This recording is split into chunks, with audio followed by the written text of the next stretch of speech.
Christian Bobin, La plus qu'aux vive. Folio, maison d'édition Folio. Gallimard. Voilà. Christian Bobin est né en 1951 au Creusot. Il est l'auteur d'ouvrages dont les titres s'éclairent les uns les autres comme les fragments d'un seul puzzle. Entre autres, Une petite robe de fête, Souveraineté du vide, Éloge de rien, Le très bas, la part manquante, Isabelle Brouche, L'inespéré, La plus qu'aux vive, Autoportrait au radiateur, Gai, Tout le monde est occupé, La présence pure, Le ressuscitaire, La lumière du monde et le Christ au cocorico.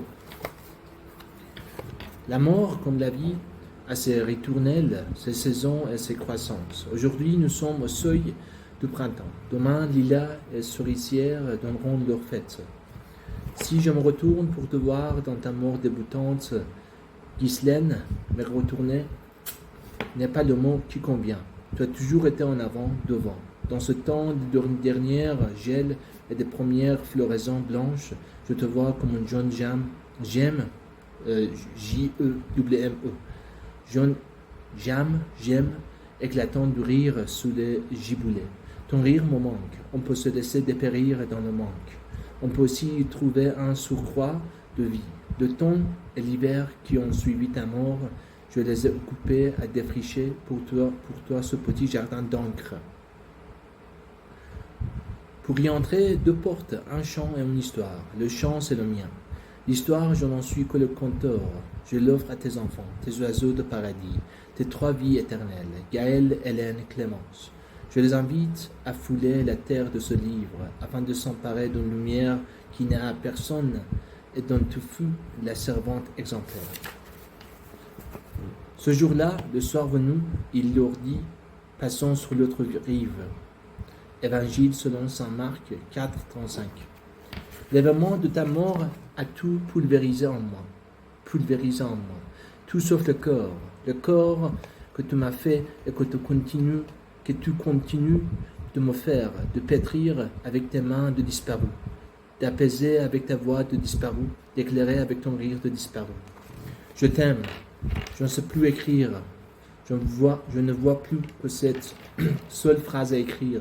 C'est toi qui m'as appris à l'écrire. C'est toi qui m'as appris à la prononcer comme il faut, avec une énorme lenteur, en détachant chaque mot, avec une lenteur de plusieurs siècles, avec cette lenteur adorable qui était la tienne lorsque tu devais te livrer à des choses pratiques, faire une valise, ranger une maison. Tu es la femme la plus lente que j'ai jamais connue, la plus lente et la plus rapide.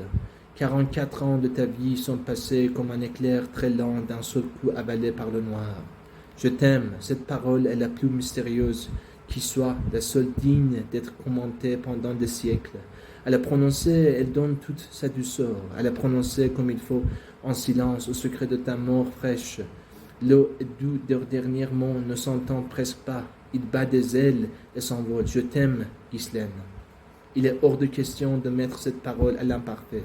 Les fleurs sur la tombe de Saint Andras en Isère ont fané une semaine après l'enterrement. Je t'aime, cette parole reste vive et le temps de la dire couvre le temps entier d'une vie. Pas plus, pas moins. C'est le 12 août 1995. Au Creusot, que la mort te saisit par les cheveux. Tu crois te plaindre d'une migraine. Tu crois dire quelque chose d'anodine et tu tombes. Une pluie d'étoiles rouges partout dans ton cerveau. Rupture d'anévrisme, c'est ce que disent les médecins, c'est leur nom pour dire l'indicible, cette soudaine hémorragie de force dans le corps de ceux qui t'aiment, le sang qui ne coule plus dans les veines des morts, ce sont les vivants alentour qui le perdent. C'est ce que disent les médecins, c'est leur nom pour dire l'indicible, cette soudaine hémorragie de force dans le corps de ceux qui t'aiment, le sang qui ne coule plus dans les veines des morts, ce sont les vivants alentour qui le perdent. Tu n'as pas eu de loisir d'être malade, la mort est descendue sur toi sans prévenir, comme l'aigle noir de la chanson de Barbara. Tu aimais bien cette chanteuse, Tu aimais cette voix insouciante, libre et amoureuse. Un beau jour, ou peut-être une nuit, près d'un lac, je m'étais endormi quand soudain, semblant crever le ciel, surgit de nulle part et venu l'aigle noir. Ses ailes t'ont recouverte en une seconde. Ghislaine, ses ailes étaient si grandes que l'ombre en est venue sur ceux qui t'aiment et pour longtemps. Il nous faut naître 2 fois pour vivre un peu, ne serait-ce qu'un peu. Il nous faut naître par la chair et ensuite par l'âme. Les 2 naissances sont comme un arrachement. La première jette le corps dans le monde, la seconde balance l'âme jusqu'au ciel.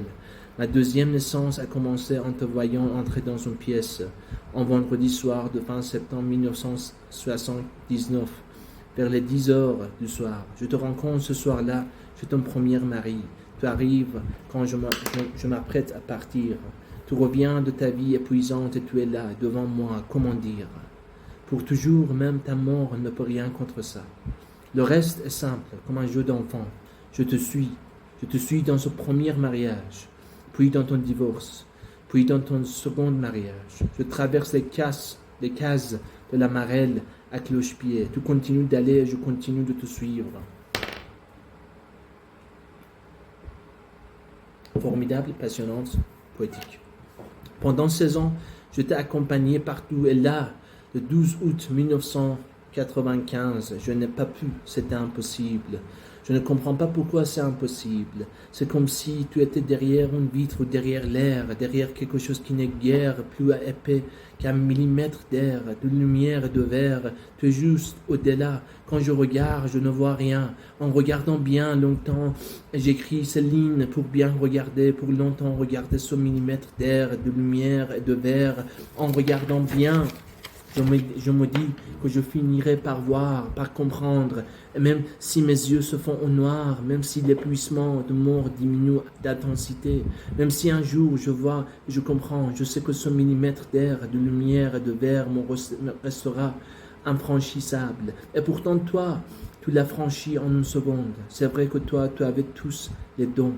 C'est vrai que j'écris aussi pour ça, pour dire, je sais ce qu'est un génie. J'en ai rencontré un dans ma vie. Pendant 16 ans, j'ai accompagné un génie. Tu n'écrivais pas, tu ne peignais pas, tu n'étais pas ce qu'on appelle artiste, savant ou Dieu, c'est quoi. Tu étais le génie à l'état pur. Le génie est composé d'amour, d'enfance, encore d'amour. J'aimerais que l'on te voie comme ça, comme tu étais, comme tu es, une merveille d'enfance et d'amour pur. Tous les dons dans un cœur rouge comme du feu. Le Christ, je n'y pense pas. Ce n'est pas un oubli, ce n'est pas un éloignement.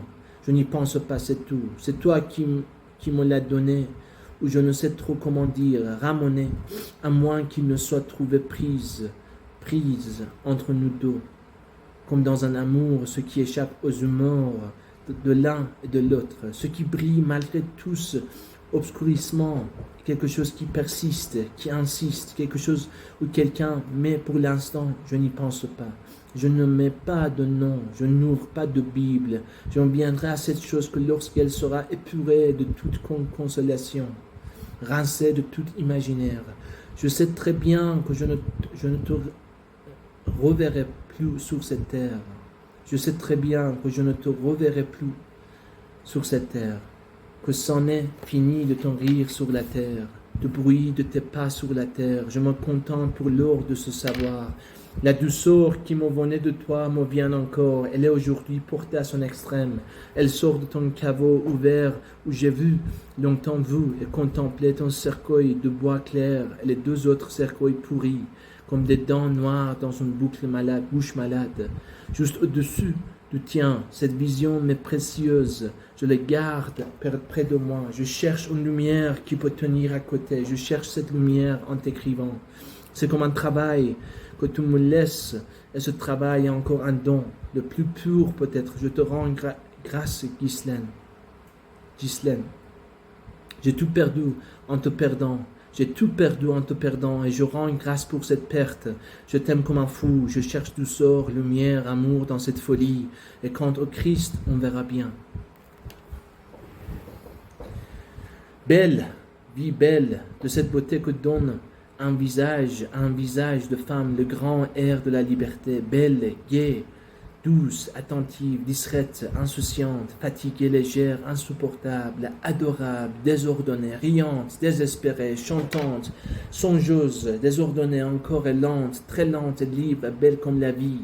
Il me reste à faire entrer dans cette beauté vivante la lumière noire de ta mort comme un détail en plus, un comble de désordre et de grâce, oui, de grâce. Je réfléchis énormément, je suis devant ta mort comme devant une énigme, une pensée dont je ne sais trop ce qu'elle contient de tendre et de terrible. Je devine que je n'ai pas le choix et que pour mettre la main sur le tendre, il me faudra accueillir aussi le terrible. Tu ne m'as jamais rien donné que de noble et de pur. Je cherche ce qui dans ta mort est caché de noble et de pur. J'écris comme tu m'as appris à le faire. Je cherche matière de louange partout, même dans le pire. La gonne, c'est comme ça, ce qu'ils t'appellent dans ta famille. C'est un mot de lyonnais pour dire ce qui réjouit le cœur. La benjamine, le bout de chou, la tare venue, quatrième et dernière des enfants. La place de dernière dans son famille est la place souveraine. On passe tout à la gonne. On veille sur elle sans jamais l'arrêter dans sa folie. On sent bien que c'est la dernière, qu'après il n'y en aura plus d'autres. Qu'après il n'y en aura plus d'autres. Alors on brûle pour elle tout l'or du temps. On fait comme si un tel amour était inépuisable. D'ailleurs, c'est ce qu'il est. Les aînés, on les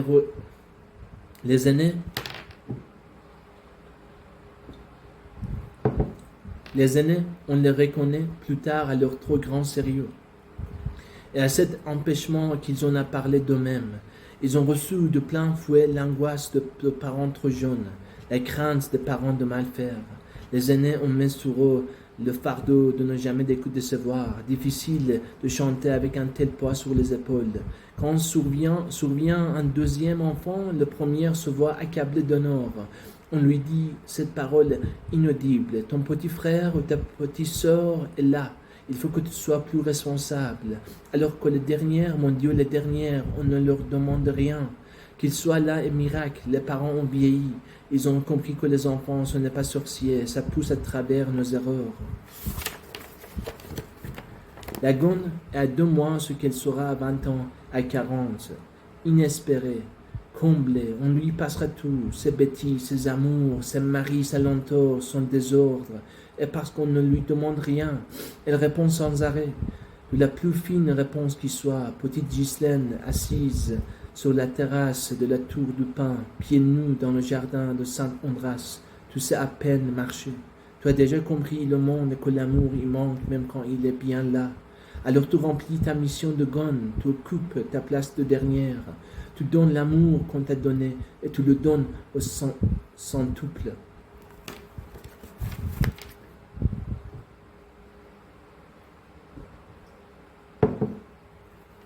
Allô, mon doudou, c'est ta première parole au téléphone, tous les dimanches soirs de ta vie. Vers 8h, 8h30, c'est ta mère que tu appelles ainsi. Au même instant, ta petite fille, dernière née, galope comme une folle dans l'appartement, redoublant d'énergie à l'heure de dormir. D'un côté ton enfant, de l'autre côté, au bout du fil, ta mère, dans le milieu du monde, toi, devenue pour un instant mère de ta mère autant que de ta fille. Allô, mon doudou. Tu n'es pas très grande, on pourrait presque dire que tu es menu et il sort de toi, de ta présence, de ta voix, de tes yeux, une puissance enveloppante, une bienveillance de fond. Tu as eu officiellement 3 enfants, 2 filles et un garçon, Clémence, Hélène, Gaël. Tu as eu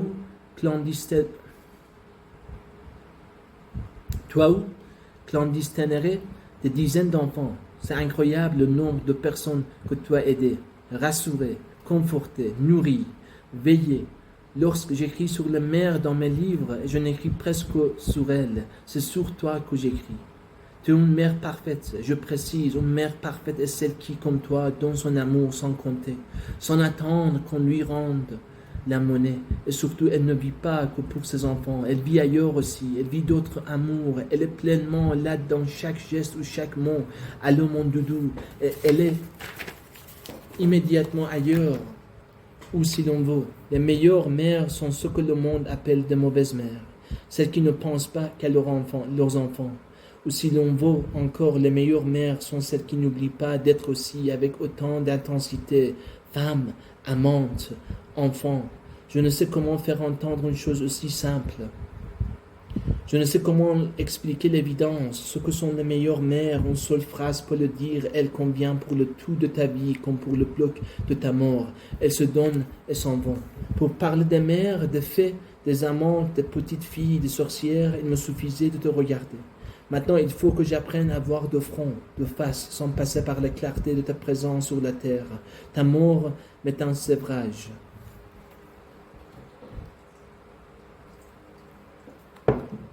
Le téléphone encore. Ce matin, quelqu'un m'appelle. Quelqu'un qui me parle de lecture. Je ne comprends pas bien. J'écoute, je laisse aller et d'un seul coup, je me dis qu'il faut abréger cette conversation. Que tu risques de m'appeler comme tu le fais, n'importe quand, pour me demander n'importe quoi. Je ne voudrais surtout pas que tu te heurtes au refus de la sonnerie. Très vite, je raccroche et il me faut encore quelques secondes pour comprendre que tu es morte, que tu ne m'appelleras que tu ne m'appelleras plus. Et il me faut encore quelques secondes pour comprendre que tu es morte et que tu ne m'appelleras plus. On dit que la voix et les yeux sont dans la chair, ce qui est la plus proche de l'âme. Je ne sais pas si c'est vrai et de quelle vérité. Je sais que la mort est goulue et qu'elle va au plus vite, comme un voyou mettant la main sur un trésor. En un millième de seconde, les yeux sont vidés et la voix est éteinte. Fini, fini, fini. Je décrochais le téléphone. Je reconnaissais ta voix à l'instant. Je devrais dire, je reconnaissais ta voix au toucher, avant toute conscience. Ta voix me parlait bien avant les mots qu'elle portait. Elle me disait quelque chose de précieux et de rare, une chose de 3 fois rien. La vie continue, elle n'en finira jamais comme ton rire, comme cette voix perceptible pour moi, de ton vivant jusque dans le silence. Je n'ai pas fait attention, je te voyais plusieurs fois par semaine, mais il serait plus juste de dire que je te voyais tout le temps. Même la solitude dans cet appartement était comblée de toi. Aimanté par l'espérance d'une prochaine rencontre, je n'ai pas fait attention. Nous parlions de tout sans choisir, de l'argent, de Dieu, des enfants, des livres et d'une couette en solde que tu pensais aller chercher avec moi dans la zone industrielle de Mont-Soleil-Mines. Les magasins où je t'ai accompagné m'apparaissent aujourd'hui fabuleux. Ils me font beaucoup plus rêver que les pays les plus lointains. Je n'ai pas fait attention. Tu avais le don de changer la parole en fait, et j'ai cru que cette parole-là, vagabonde et riante, était sans fin. J'ai simplement oublié le feuillage de la mort au-dessus de nos vies, et comme ce feuillage peut d'un seul coup s'assombrir et poser d'un seul coup, plus personne à qui confier ce qui me trouble et qui m'enchante, plus personne pour donner au mot de la vie courante cette douceur d'un pull jeté sur les épaules les soirs d'été, quand les grands arbres ne savent plus donner que du froid et du noir. Tu connais la pièce où j'écris. Tu venais y lire mes brouillons. J'aimais te montrer ce qui ne se montre pas. Ne négliger de l'écriture, son état au réveil. Je n'écrivais que par toi. Je n'écrivais qu'en toi. J'orientais la feuille de papier blanc vers ton visage afin de capter le plus de lumière possible. Tu connais bien cette pièce, ce bureau. Tu sais, sur ma droite, il y a ce mur de livres et de noms sur les livres, des noms parfois imposants, intimidants. Et je me dis aujourd'hui, parce que l'événement de ta mort me ramène à cette misère élémentaire, commune, bienfaisante. Je me dis que ces gens-là aussi, même les plus austères, les plus égarés, dans la pensée, je me dis qu'ils ont connu cette misère-là. À leur insu ou non, cela importe peu. Oui, même les plus fiers, les plus savants n'ont jamais fait que suivre cet instinct-là, enfantin, naïf. Écrire pour réparer l'irréparable. Je te parle à voix basse, je te parle à voix folle. J'emprunte la voix des gens du 2e siècle pour te parler. J'emprunte les mots de roses et d'églantiers, les sentes d'amour courtois, les troubadours vantés. La grâce d'une femme qui n'était pas la leur, mais celle d'un prince. Aujourd'hui, tu es l'épouse du roi de la lumière. Aujourd'hui, tu es l'épouse du roi de la lumière. Tu dors entre les bras puissants de Dieu, et cela ne m'empêche pas de te parler, de te continuer ma cour. Rien ni personne jamais ne m'en empêchera, ni prince, ni Dieu. En te parlant, je donne à ma parole la chance d'être assez douce, assez folle pour ne jamais aller au cri d'un bavardage. Au début, j'ai bien cru perdre ma voix. La parole et la mort sont comme deux personnes qui voudraient entrer dans une pièce en même temps et se gênent. Des morts bloqués sur le seuil. Au début, la mort devenait de plus en plus grande et la parole bégayait de plus en plus. Ensuite, j'ai compris qu'il fallait éviter, comme la peste, tout ce qu'on croit savoir à ce sujet, tous les mots convenus sur la douleur et la nécessité de revenir à une vie distraite. J'ai compris que comme pour la vie, il ne fallait écouter absolument personne et ne parler d'une mort que comme on parle d'un amour, avec une voix douce, avec une voix folle, en ne choisissant que des mots faibles accordés à la singularité de cette mort-là, à la douceur de cet amour-là. Ta manière de parler en soulignant, ou plutôt en allégeant certaines de tes affirmations avec un mouvement du poignet, une danse légère de la main, ta manière désastreuse de préparer le repas, ou plutôt de confier ce soin à ton mari, et quand vraiment tu ne pouvais faire autrement, tu préparais des crêpes, une quantité fabuleuse de pâtes à crêpes. On en mangeait pendant une semaine. Ta manière d'écouter la radio, France Culture, à 7 heures du soir, en notant le nom des livres dont on parlait sur un bout de papier que tu perdrais le lendemain. Ta manière d'écrire des lettres à ceux qui vivaient dans la même maison que toi. Ta manière d'éclater de rire quand tes interlocuteurs se laissaient engloutir dans le sombre et le tragique. Ta manière de te mettre en colère, de jurer sans rien perdre de ta grâce, ta manière de noircir des cahiers avec des citations picorées dans les livres. Et ce matin, je pense que ces cahiers sont la plus juste image de toi. Le mouvement de ton âme vers le noble et le pur, ta manière de vivre en couple en laissant toute porte ouverte. N'importe qui pouvait venir à n'importe quelle heure. Quand c'était trop, tu soupirais un peu et voilà. Ta manière de vouloir une chose contre toutes les raisons. Ta manière de classer les photographies de tes enfants dans un album, en oubliant très vite de les classer, en les regardant longtemps, souriant, un peu étonné. Ta manière de souffrir quand on te pressait pour faire quelque chose. Allons, on va être en retard. Les petits-enfants connaissent la même souffrance quand on les sort de leur jeu pour les amener dehors, quand on leur rappelle l'heure qui passe. Ta manière de chanter quand tu désespérais d'être comprise, ta manière d'être à tous sans être jamais à personne, ta manière libre d'être libre, ta manière amoureuse d'aimer. Oh Ghislaine, que c'est d'étroit un cercueil pour continuer, tellement de choses à croire, que rien n'est vrai de cette mort, à croire que toi encore inventé quelques farces, comme on dit des enfants terribles, mais qu'est-ce qu'il a pu encore inventer, à croire que même si ta mort est vraie, tu sèmes un beau désordre en paradis et que toi déjà t'as cours là-bas. Et que toi déjà t'as cours là-bas. Un ange pour préparer le repas, un autre pour te faire la lecture, et Mozart qui ronronne à la radio chaque soir à 7 heures.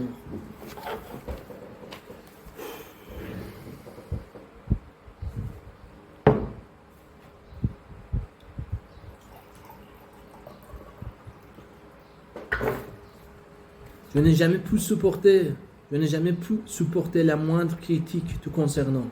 Que l'on prononce sur toi la moindre parole blessante, la plus légère réserve. Je l'entends, je n'oublie pas, je garde. Je ne m'en sers pas, mais c'est là. Comme un abîme entre moi et ceux qui un jour, ne serait-ce qu'une fois, auront émis un doute sur toi. C'est ma façon d'aimer.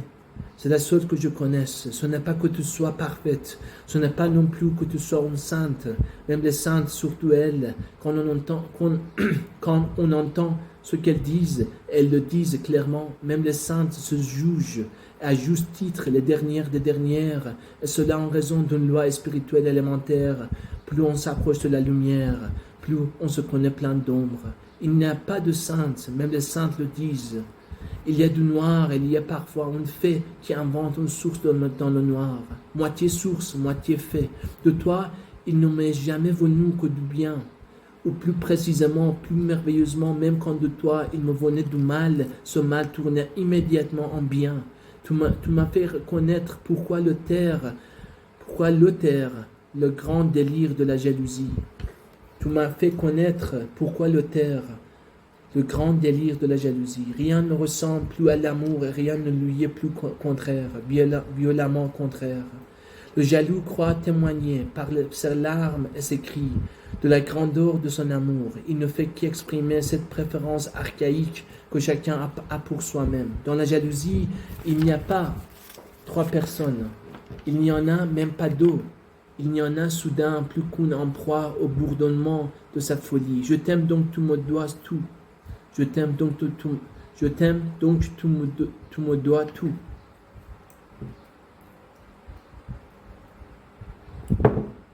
Je t'aime donc tu me dois tout. Je t'aime donc je suis dépendant de toi. Donc tu es lié par cette dépendance. Tu es dépendant de ma dépendance et tu dois me combler en tout. Et puis tu ne me combles pas en tout. C'est que tu ne me combles en rien. Et je t'en veux pour tout et pour rien. Parce que je suis dépendant de toi. Et parce que je voudrais ne plus l'être. Et parce que je voudrais que tu répondes à cette dépendance, etc. Le discours de la jalousie est intarissable. Il se nourrit de lui-même et n'appelle aucune réponse. D'ailleurs, il n'en supporte aucune toupie et spirale en fer. J'ai connu ce sentiment 15 jours, mais 1 heure aurait suffi amplement pour le connaître tout. Au 15e jour, l'enfer était passé définitivement. Pendant ces 15 jours, je piétinais dans la mauvaise éternité des plaintes. J'avais l'impression que tout épousait le monde entier sauf moi. C'est le petit enfant, moi, qui trépignait et faisait valoir sa douleur comme monnaie d'échange. Et puis j'ai vu que tu n'écoutais pas ce genre de choses et j'ai compris que tu avais raison, profondément raison de n'en rien entendre. Le discours de la plainte est inaudible, aucune trace d'amour là-dedans, juste un bruit, un ressassement furieux, moi, et encore moins. Au bout de 15 jours, un voile s'est déchiré en une seconde. Je pourrais presque parler de révélation. D'ailleurs, c'en est une. Tout d'un coup, ça m'est égal que tu épouses le monde entier. Ce jour-là, j'ai perdu une chose et j'en ai gagné une autre. Je sais très bien ce que j'ai perdu. Ce que j'ai gagné, je ne sais comment le nommer. Je sais seulement que c'est inépuisable. L'enfant furieux a mis 15 jours pour mourir. C'est peu de temps, je le vois bien. Chez d'autres, il règne infatigable tout au long de la vie. C'est ton rire devant mes plaintes qui a précipité les choses. C'est le génie de ton rire qui s'est enfoncé droit au cœur de l'enfant roi. C'est ta liberté pure qui m'a soudain ouvert tous les chemins. Après la mort de l'enfant roi, et seulement après cette mort, l'enfance pouvait venir. Une enfance comme un amour nomade, rieur, insoucieux de titres et d'appartenance.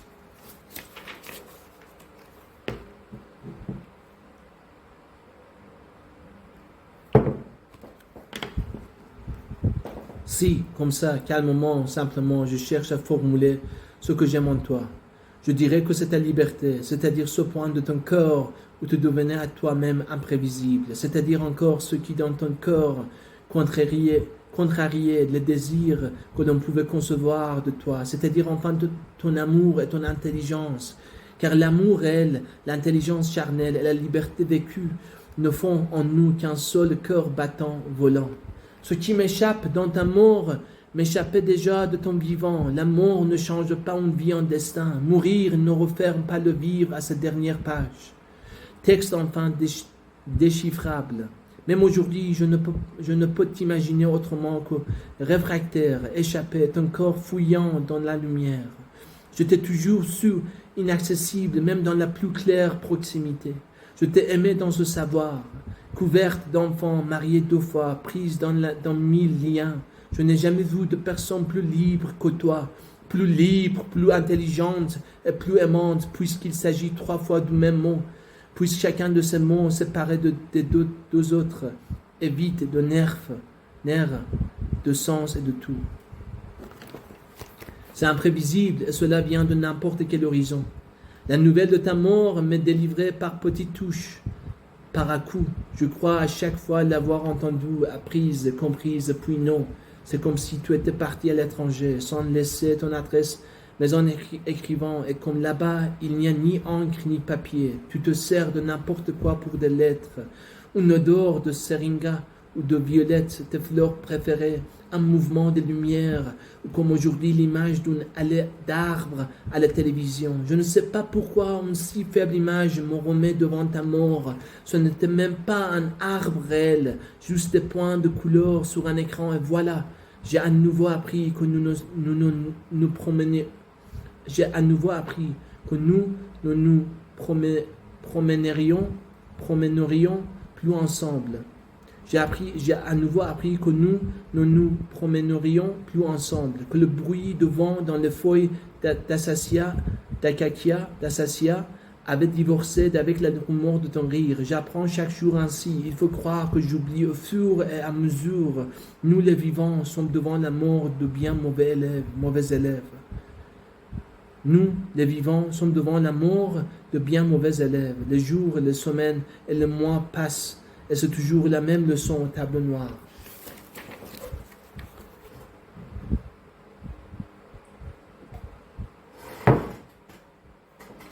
Tu avais peu de bien, des larmes et des rires, ce serait là l'essentiel de ce que tu laisses comme héritage.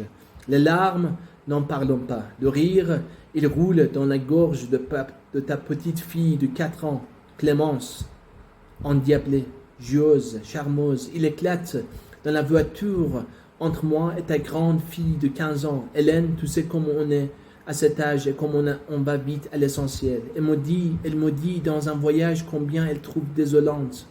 Convenue, des plaques sur les tombes, elle me fait part de son souhait mettre une inscription. À ma mère qui m'énervait souvent. Et nous éclatons de rire, elle et moi, bien sûr, c'est impossible. Le marié refuserait une telle commande et les gens seraient épouvantés de lire ça. Mais je sais que tu te serais réjoui d'une telle parole d'amour. On n'a pas toujours besoin des mots de l'amour pour parler de l'amour. On a besoin du grave et du léger, pas du sérieux, surtout pas du sérieux, grave et léger, larmes et rires. Je me promène avec Clémence au parc de la Verrerie. Il y a une cabine téléphonique installée pas loin des jeux. Parfois le mercredi, quand je voyais qu'elle et moi allions rentrer à la maison plus tard que prévu, je t'appelais de cette cabine. Je t'expliquais que nous ne serions pas là à l'heure convenue, mais que nous rentrerions bien, sains et saufs. Barbouillé de rire, qu'il ne fallait pas t'inquiéter. Clémence, une semaine après ta mort, me montre cette cabine dans le parc. Et si on l'appelait, me dit-elle, je la fais entrer dans la cage de verre. Je l'installe sur le rebord métallique qui sert pour les annuaires et je la regarde décrocher l'appareil, appuyer sur toutes les touches du cadran. Et pendant plusieurs minutes, se taire, écouter, n'intervenant que pour dire oui, oui. À la fin, je lui demande, qu'est-ce qu'elle t'a dit? Elle me répond, elle demande si tout va bien et si on est encore tous ensemble. Je lui ai dit que oui et que je continuais à faire des bêtises avec le gros bêta. Puis nous sortons de la cabine et revenons au doux travail de rire et joie. Il y a 1000 façons de parler aux morts. Il fallait la folie d'une petite de 4 ans et demi pour comprendre que nous avions peut-être moins à leur parler qu'à les entendre, et qu'ils n'avaient qu'une seule chose à nous dire, vivez encore, toujours, vivez de plus en plus, surtout ne vous faites pas de mal et ne perdez pas le rire.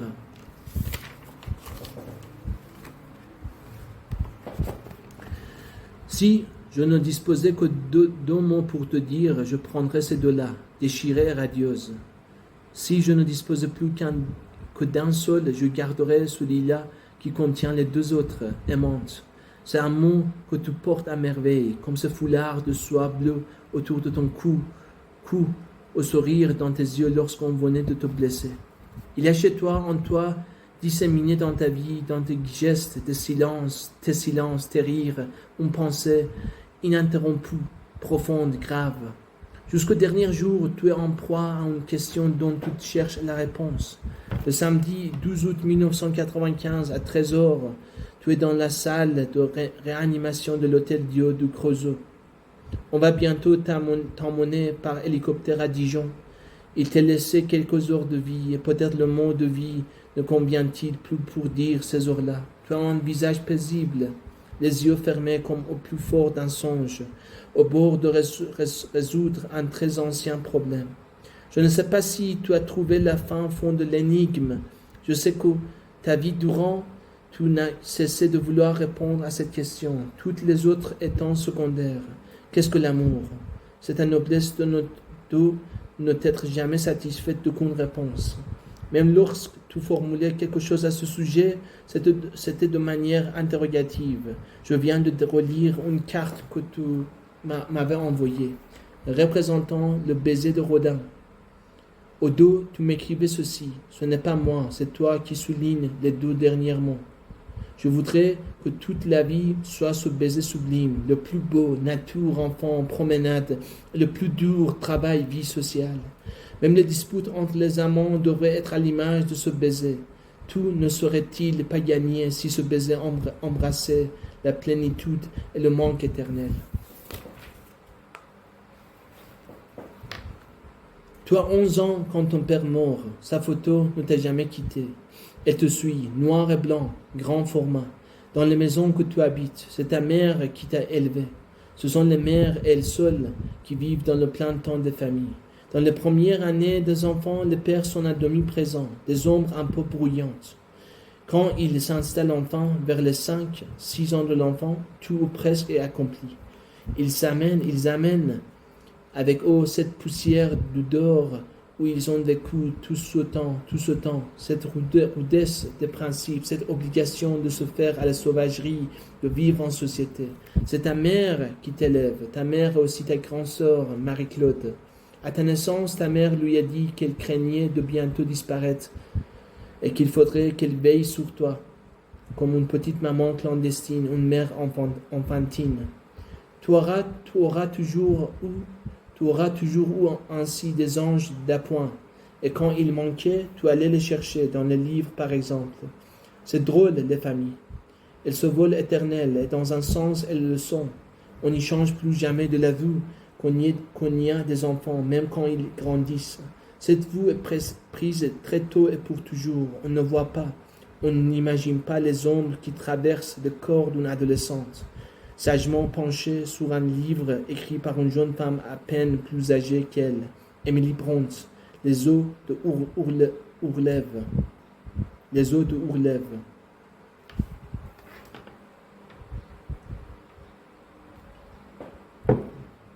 Tu me parles souvent de ce livre, de cette lecture secrète faite grand jour de tes 16 ans. Peu de livres changent une vie. Quand ils la changent, c'est pour toujours. Quand il la change, c'est pour toujours. Des portes s'ouvrent que l'on ne soupçonnait pas. On entre, on ne reviendra plus en arrière. Tu mords à 44 ans. C'est jeune. Aurais-tu vécu 1000 ans? J'aurais dit la même chose. Tu avais la jeunesse en toi, pour toi. Ce que j'appelle jeune, c'est vie absolue, vie confondue de désespoir, d'amour et de gaieté. Désespoir, amour, gaieté. Gaieté. Qui a ces 3 roses enfoncées dans le corps à la jeunesse pour lui, en lui, avec lui. Je t'ai toujours perçu avec ces 3 roses, cachées aussi peu dessous ta vraie douceur, L'amour était sans doute en toi depuis ta naissance, de même que sa petite sœur, la gaieté. Le désespoir a dû venir avec l'éclat de tes 16 ans, avec l'intuition qu'il n'y a jamais de répondant à l'amour, que l'amour est comme dans ce livre d'Emily Brontë, un fou qui court les montagnes et dort dans les guénets, une parole déchirée par le vent, sans écho. Les hommes ne savent pas répondre à cette parole-là. Il ne faut pas trop leur en vouloir. Qui sait répondre au vent qui court dans les guénets? Je viens de passer une semaine dans la grande ville barbare. Paris avec toi, c'était incomparable. Tout avec toi était incomparable. Le monde, comme il se présente à nous, est fragmenté. Ici, les courses dans une grande surface, ailleurs la visite d'une exposition de peinture. Tu as toujours tout mélangé. L'amour découvre son bien partout. Dans le rayon chaussures d'un magasin comme devant une pomme peinte par Cézanne. Tu m'as monnaie.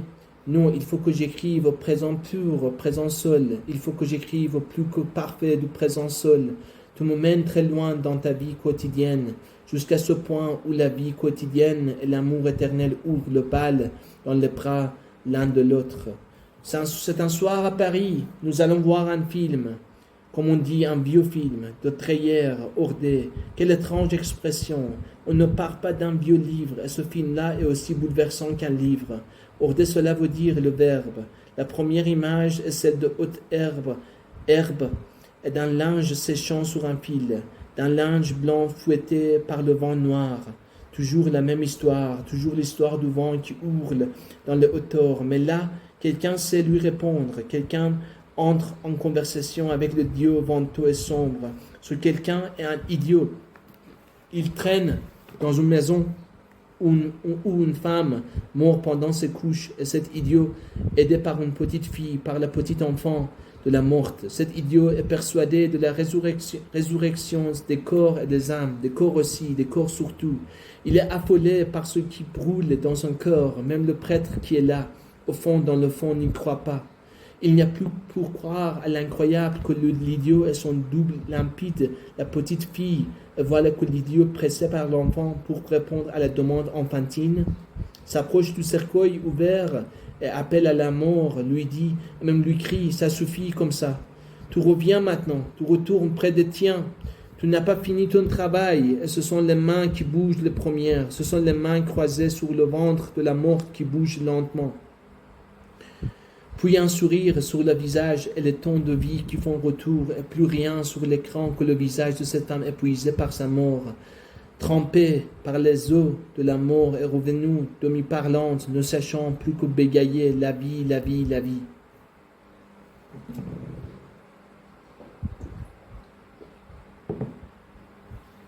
Tu as pleuré en voyant ce film. Je t'en ai trouvé les cassettes plus tard. Elle est là-bas, chez toi. Je voudrais tellement la regarder encore. Je ne supporterai plus jamais de la regarder. Je voudrais regarder en face ce que je ne supporte pas. J'attends ton retour. C'est plus fort que moi. J'attends l'inattendu. Quoi d'autre attendre? J'espère l'inespéré. Quoi d'autre espérer? La vie, la vie, la vie. Je voudrais tellement la regarder encore. Je ne supporterai plus jamais de la regarder. Je voudrais regarder en face ce que je ne supporte pas. J'attends ton retour. C'est plus fort que moi. J'attends l'inattendu. Quoi d'autre attendre? J'espère l'inespéré. Quoi d'autre espérer? La vie, la vie, la vie. Cette femme dans ce film accomplissait le même travail que toi, exactement le même. Elle reliait les uns aux autres. Elle connaît, elle écoutait, veillait, confortait, acclimatée, tempérée. Elle faisait tenir ensemble une vie toujours en voie de morcellement. Comme elle, tu n'as jamais maudit personne, jamais, pas même ceux qui t'ont déchiré, surtout pas ceux-là. Tu n'as jamais quitté personne, les chagrins et les pesanteurs, oui, tu les désertais au plus vite. Dans une vue provinciale des choses, on pourrait dire que ta vie était pleine d'histoires. Une telle vue serait infirme et misérable. Les choses étaient beaucoup plus simples. Ta vie était vierge d'histoire. Dans tes histoires d'amour, tu n'as jamais pris que l'amour. Je te dois une de mes grandes découvertes. Je te dois ce savoir si précieux. L'amour ne tient jamais en place. Et comment le pourrait-il? Il n'y a aucune place pour lui dans ce monde. Pour y venir, il ne peut être qu'à ton image insensée, dérangeant, inexplicable, fou, vivant, comme cette femme dans le film. Tu aurais pu mourir en donnant le jour. 2 fois tu l'as redouté, pour la naissance d'Hélène comme pour celle de Clémence. J'ai souvent pensé cette chose que je n'ai pas osé te dire. C'est bien la seule que je ne t'ai pas confiée. J'ai souvent pensé que quelque chose en toi te poussait aux lisières de mourir. Par candeur, par extrême pureté de ton corps fou. Aujourd'hui j'écris cette pensée. Elle ne me donne la clé de rien. Elle ne s'impose pas plus que d'autres. Elle est là, une brume sur la terre vidée de ton rire. Quand je pense au lieu de nos promenades, je souris. Pauvre lieu, 4 ou 5, toujours les mêmes. La forêt de Saint-Cernin, le parc de la Verrerie, un chemin près du Douchon. Tu m'y emmènes dans les heures que te laisse l'éducation nationale. Tu arrives précédé de ton soupir, tu es fatigué. Tu n'as pas beaucoup de temps à toi. Tu auras éternellement été fatigué. Tu auras connu le manque éternel du temps. Tu étais dans l'épuisement éternel d'un mariage, des enfants, d'un travail. Le plus bel usage de cette vie, c'est de n'en rien faire. Tu auras très peu goûté à ce vrai luxe. J'ai 5 minutes, Christian. J'ai 5 minutes. Christian, on va à Saint-Cernin et tu marchais sur une allée toute droite. Tu adoptais un pas nerveux, pressé. Je m'essoufflais à te suivre. Tu volais de force à la nature, au temps manquant, à l'éducation nationale et aux enfants dévoreurs d'amour. Ta première fille avait grandi. Il ne te restait plus vraiment qu'un seul enfant à élever. La petite Clémence avec son visage rond et ses yeux graves. Peu importe. Tout en toi était démesuré. Un seul enfant dedans ton corps faisait déjà du bruit comme 1000. Les arbres de Saint-Cernin, grands paresseux, tétant le bleu du ciel. Les arbres de Saint-Cernin qui en avaient du beau.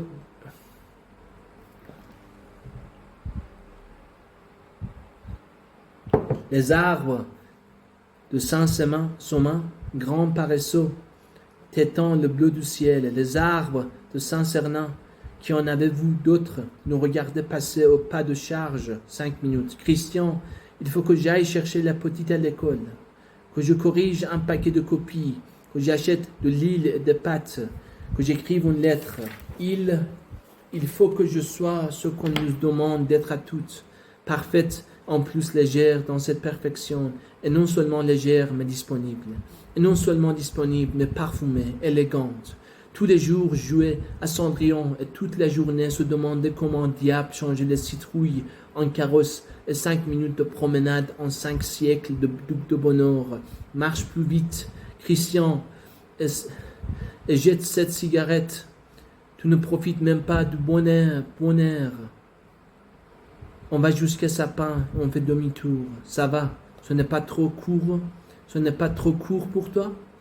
Ce n'était jamais trop court, jamais seulement 5 minutes. C'était parfait, Ghislaine. Et ce n'aurait pu être autrement puisque tu étais là, riante. C'était parfait, Ghislaine. Et ce n'aurait pu être autrement puisque tu étais là, riante. Je regarde les tiens, Clémence, Hélène, Gaëlle. Ils sont quelques mois après dans l'apprentissage de ton absence. C'est fou ce qu'une mort met de temps à nous atteindre. C'est fou comme nos crânes sont durs et ce qu'il faut de temps au réel pour les percer. Tes enfants sont dans des âges et des lieux différents. Je les regarde inventer, chacun à sa manière, un chemin là où l'on aurait pu croire qu'il n'y en avait plus. Ce ne devait pas être facile de t'avoir pour mère. Toutes les mères sont impossibles, qu'elles aiment trop ou qu'elles n'aiment pas assez. Il n'y a pas en la matière de juste mesure. Il n'y a pas en la matière de juste mesure. Tu as tout donné à tes enfants. Tu leur as même donné des armes pour résister à ta folie d'amour, pour trouver cet espace en nous qui leur était nécessaire, où personne n'a le droit d'entrer, et surtout pas une mère. Le dernier livre que tu auras lu était une méditation de Françoise Lefebvre sur l'autisme, l'école, la vie empêchée, l'imbécilité grave des institutions et de ceux qui les servent sans nuance. Les imbéciles manquent d'amour pour voir et pour entendre. C'est à ce manque qu'on les reconnaît. Une des phrases qui te ravissait le plus, tu l'as trouvée éclairante. As-tu dit à l'auteur, surtout pour les mères, je vous aime et je me bats contre vous. Tes enfants auraient pu te dire la même chose à certains moments. D'ailleurs, ils te le disaient, je t'aime et je me bats contre toi. La vie dans tes entours n'était pas du tout repos et c'était bien ainsi. Nous avons toute la mort pour nous reposer. Ton dernier voyage te mène de Saint-Andras au Creusot, le vendredi 11 août 1995. Clémence est avec toi, à l'arrière de la voiture. Tu roules à une vitesse folle. Tu veux à tout prix arriver avant le départ de tes deux autres enfants pour Lyon. Lorsque tu vends une chose à tout prix, tu es terrible, magnifique. Il est rare que tu échoues. Tu arrives juste à temps.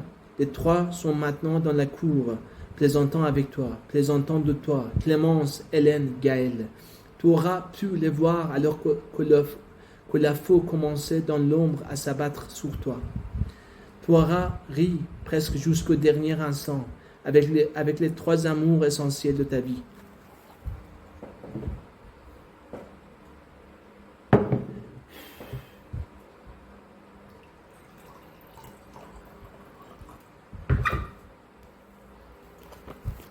Dans les jours qui ont suivi ta mort, les photographies de toi m'étaient insupportables. Aujourd'hui, elles me sont indifférentes. Les dernières ont été prises 4 jours avant ta mort. J'y apparais à tes côtés. Je les regarde sans émotion. Je n'ai pas besoin de preuves, de traces, de signes. Tu ne m'as jamais appartenu. Tu n'as jamais appartenu à personne. Tu as aimé d'amour entier ce que tu as rencontré. Et dans cet amour, tu n'as cessé d'exercer ta liberté radieuse. Il n'y a pas d'image de cette liberté. Il ne peut y en avoir. Il ne peut y en avoir. Tu n'es pas dans les photographies. Tu es dans ce goût que j'ai de vivre. Tu es dans ces gens que je rencontre quand ils sont libres. Et tu es dans les mots d'un poète comme Antonin Artaud. Je ne peux les relire sans immédiatement te voir, toi, bien plus sûrement que dans la désolation des images. Nous ne pouvons aimer personne sans vouloir automatiquement le prendre dans notre corps, alors que l'être est de donner du corps à ce que l'on aime sans les ramener jamais à soi. Et comment donner du corps pendant l'éternité? La réponse, tu l'as. La réponse, chacun la sait. La réponse est de maintenir tout le temps de sa vie l'inquiétude de la question. La réponse, c'est de ne pas répondre et demeurer éternellement à l'intérieur de la question, dansante, riante, ghislainienne.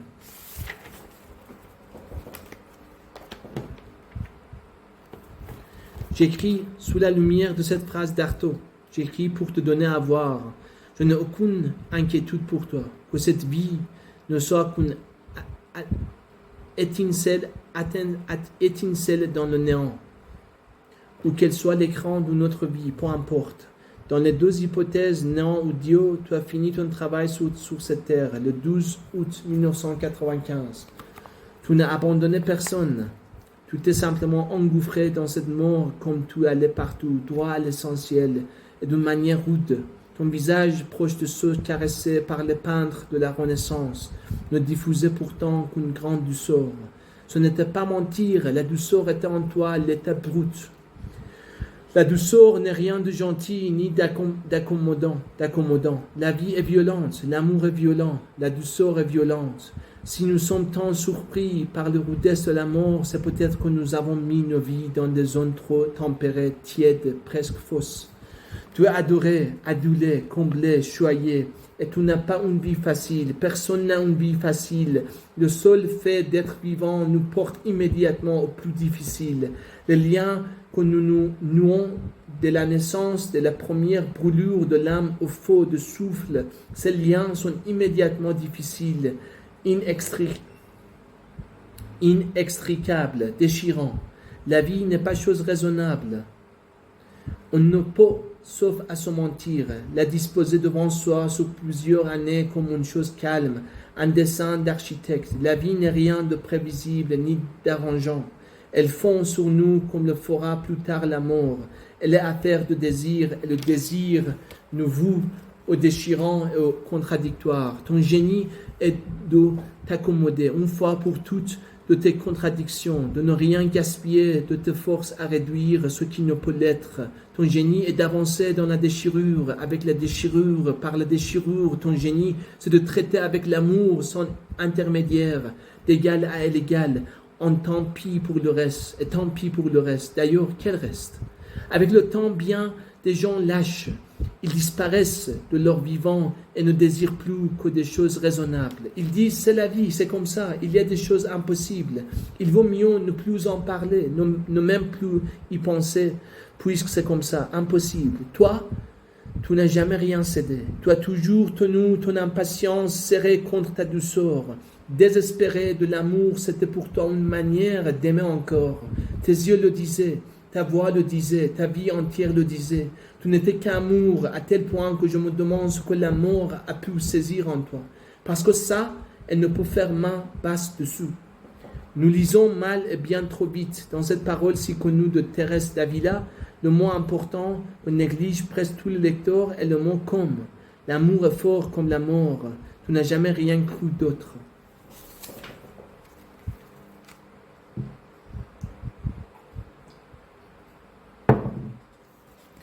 La dernière année, tu te mets en tête d'apprendre à lire à Clémence. Elle a alors 3 ans.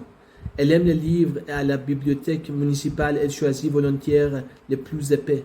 Un jour, je viens chez toi et je découvre des mots partout, écrits 2 fois. D'abord en lettres capitales et dessous, le même mot en lettres minuscules. Sur la porte du salon, un gros carton blanc escotché avec dessus « Porte du salon, porte du salon ». Sur le frigo, même chose, frigo, frigo. Et ainsi dans toutes les pièces, sur les chaises, les meubles. Cela ajoute au désordre de la maison. Désordre que tu as toujours su mener à un haut point de perfection. Tu souhaites que ta fille apprenne à lire? Rien de plus simple. Tu changes la maison entière en livre d'images. Parfois Clémence joue avec toi dans cette constellation de mots. Parfois non.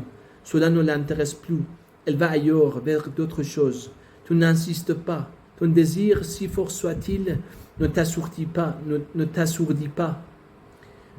Ce qui compte, c'est bien la joie des enfants, d'où qu'elle vienne, d'un alphabet tombé du ciel ou de bêtises inventées dans le retrait d'une chambre. Dans le couloir qui mène à la cuisine, tu as épinglé au mur à 60 cm au-dessus du sol un calendrier représentant des peintures de Léonard de Vinci. Comme je m'étonne de le voir mis aussi bas. Tu m'expliques qu'ainsi il est à la hauteur des yeux de l'enfant, qu'elle passera devant plusieurs fois par jour et que la beauté nous instruit autant que le reste, peut-être plus que le reste. Je te reconnais dans ce souci. Je ne vois pas de plus magnifique preuve d'intelligence que d'avoir pensé à mettre cette peinture à cette hauteur-là, exactement. L'intelligence, c'est proposer à l'autre ce qu'on a de plus précieux, en faisant tout pour qu'il puisse en disposer, s'il le souhaite, quand il le souhaite. L'intelligence et l'amour avec la liberté. L'intelligence et l'amour avec la liberté. Tu vois, toujours la même donnée, toujours toi partout, à 60 cm au-dessous du sol, comme au fond des cieux rouges de l'automne.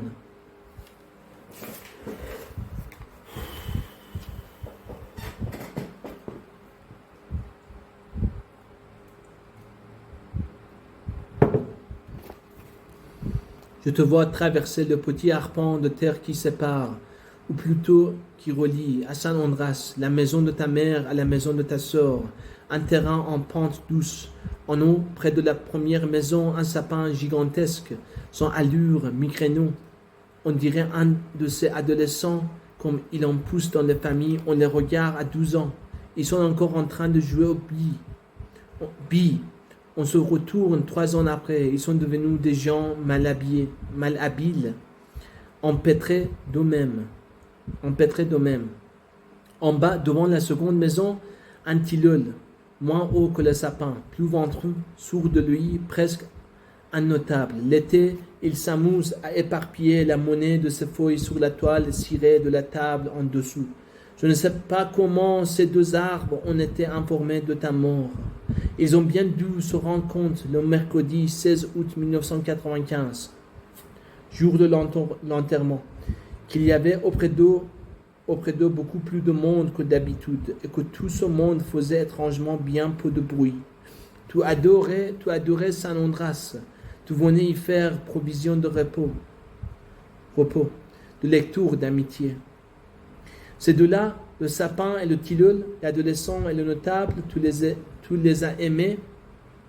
Ils ont dû recueillir un peu de ton rire, assez pour enlever aux étés et à venir cette teinte funèbre qui ne tirait pas. Tu les as aimés. Ils ont dû recueillir un peu de ton rire, assez pour enlever aux étés à venir cette teinte funèbre qui ne tirait pas, qui ne leur irait pas non plus, qui n'irait à personne. Je reviens au Christ, mais le mot à revenir ne convient pas. Ce n'est pas en arrière. C'est en avant que ça se passe. C'est toujours en avant que ça se passe.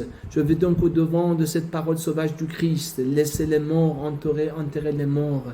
J'aime cette parole. Je suis en accord avec elle. Je ne parle ici que d'une vivante. Je parle de celle que je vois traverser le petit arpent qui sépare, ou plutôt qui relie, l'obscure forêt du temps à la clairière de l'Éternel. Ou plutôt l'obscure forêt du temps à la clairière de l'Éternel, un terrain en pente douce.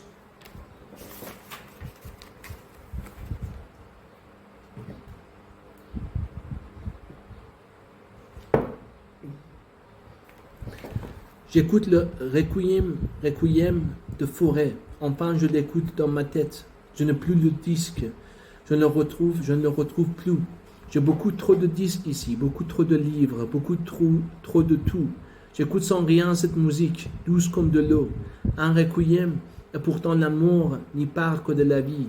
À croire qu'il n'y a pas de mort, qu'il n'y a que la vie dans ses ondulations et ses robes changeantes. Je n'aime pas les autres requiem.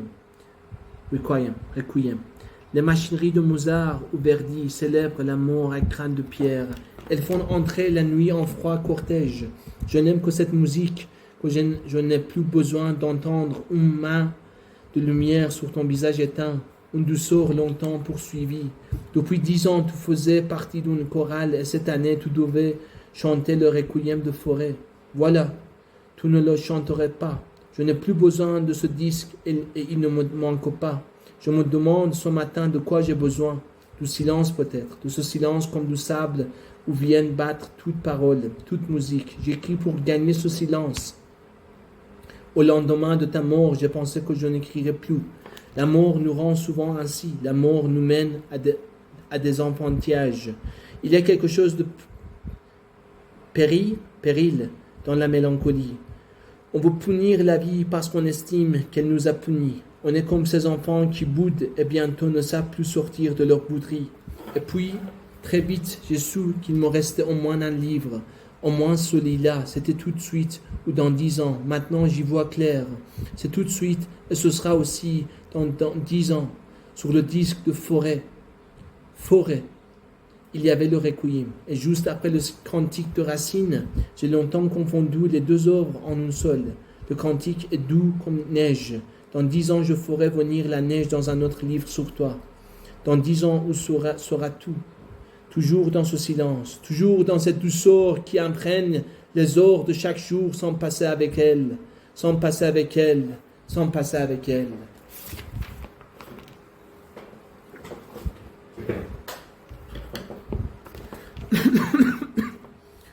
Je reviens de Grenoble, où vit Hélène. Décidément, tout me fait beaucoup voyager. 3 heures et demie de route tourne, je commence à connaître chaque détail. C'est après à quelques 6 ou 7 kilomètres du cimetière où tu reposes que la route s'élève, que le blanc des montagnes et le vert des forêts entrent en rivalité avec le bleu du ciel. Avant, il y a la Bresse et puis cette partie de l'Isère qui est encore plate. La campagne autour de Saint-Andras ressemble à celle du Creusot, avec moins de bois et de forêt. Tu auras passé ta vie entre ces deux régions.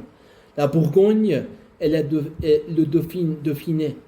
Mais je m'exprime mal. Une région, c'est trop flou pour le corps. Mon pays fait 21 cm de large. Sur 29 de long, une feuille de papier blanc. En lisière, il y a la ville de Creusot. Et si je veux être juste, il me faut ajouter quelques morceaux de campagne alentour. Autun est à moins de 30 km et ce n'est déjà plus chez moi. Lorsque j'allais à l'université de Dijon, passer Chagny, à 20 minutes d'ici en voiture, j'étais à l'étranger. Je pouvais marquer le passage au mètre près, à telle disparition des arbres. Les terres où nous vivons sont comme les personnes, identifiables à des riens, à telle couleur d'un ciel, tel accident d'un sol. Ton pays, pour moi, ce n'est pas l'Isère, c'est une maison, un type de maison. C'est ce qu'on appelle les maisons dauphinoises. Elles ont un toit singulier. Il se dégage d'elles quelque chose de compact et d'aérien, une harmonie qui réjouit des yeux. Elles me font penser à cette pureté des lignes et à ce chiffre d'or soudain trouvé partout au XVIIe siècle, dans les pièces de Racine comme dans l'architecture des palais. Ton corps, parfois si brusque, devait avoir cette forme-là, compacte et aérienne. Pour être honnête, il me faut préciser que si tu avais vécu dans un autre pays, j'aurais trouvé à celui-ci des charmes aussi grands. Nous n'habitons pas des régions, nous n'habitons même pas la terre. Le corps de ceux que nous aimons est notre œuvre d'amour. C'est une maison de ce style de finnoise que tu souhaites acheter. La dernière année, dans ton village, ton nid, ton terrier, ta retraite de Saint-Andras, tu la trouves et il t'est impossible d'y entrer. D'autres se sont portés acquéreurs quelques minutes avant toi. Tu réussis à convaincre les propriétaires de revenir sur leurs promesses de vente. Un procès s'ouvre, la justice est lente, encore plus lente que toi. Tu téléphones régulièrement aux propriétaires, tu leur rappelles ton désir. Toi qui te moques des biens matériels, c'est la première fois que tu te bats sans relâche jusqu'au bout. Tu parles souvent de cette maison, tu en parles de manière presque obsessionnelle. On te fait valoir le problème, l'électricité à installer, la neige sur les chemins l'hiver. Tu réponds oui, mais vous avez vu ce rosier sauvage devant le mur, vous sentez cette douceur de l'air sur la terrasse.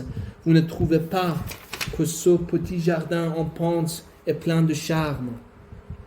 Dans les choses que nous voulons, il y a toujours plus que les choses elles-mêmes. Cette maison, tu en rêves pour tes enfants. Plus tard, tu désires aussi en elle ta part de solitude. Tu vois en elle cette solitude qui ne supporte jamais les maris, qui ne les regarde pas, qui ne regarde même pas les enfants. 3 fois rien de solitude sur les auteurs de Saint-Andras.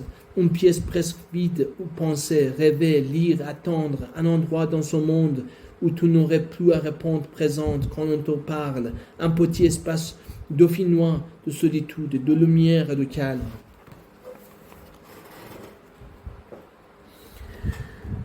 Les hommes sont des petits garçons obéissants. Ils vivent comme on leur a appris à vivre. Quand le temps est venu de quitter leur mère, ils disent « D'accord, mais il me faut une femme. J'ai droit à une certaine quantité de femmes rien qu'à moi.